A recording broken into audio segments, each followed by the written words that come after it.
大家好，我是你们老朋友卡皮君。应一部分粉丝要求，咱们今天就来盘点一下神奇宝贝里的历代冠军们。在神奇宝贝 TV 动画中，你要想成为某个地方的冠军，首先就必须要成为当地联盟大会的冠军，然后打败4天王，最后打赢现任的冠军，你才能获得冠军的殊荣。因此要成为冠军是一件非常不容易的事情。咱们的智爷花了20多年的时间，连第1阶段都还没达到。好了，进入今天的正题。第一位杜是成都地区的冠军，可能是因为太闲了，所以他同时担任了神奇宝贝搜查官，和君莎小姐成为了同事。他最擅长使用龙系神奇宝贝，快龙就是他的王牌。在神奇宝贝无印里面，因为红色暴力龙事件，他与小智有过短暂的交集。在神奇宝贝 AG 里面，他再度登场，和小智一起解决了熔岩队和水箭队之间的纷争。可惜之后他就几乎再也没有出现过了。第二个大雾是方圆地区的冠军，擅长使用钢系神奇宝贝，巨鲸怪就是他的最强搭档。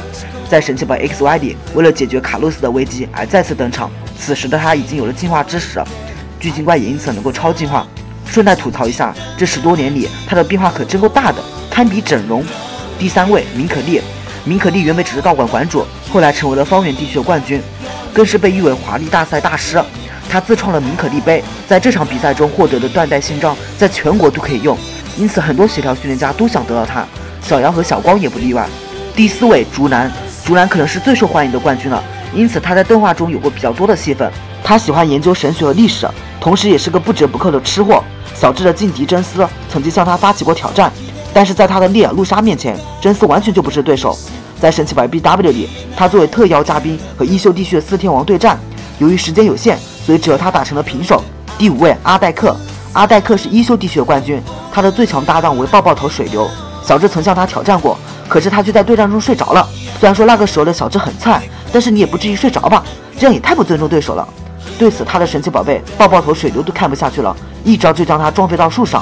另外他的性格跟小刚差不多，都喜欢调戏君莎小姐和乔伊小姐，虽然平时看上去一副吊儿郎当的样子，但是关键时刻还是会展现出自己作为冠军的气量的。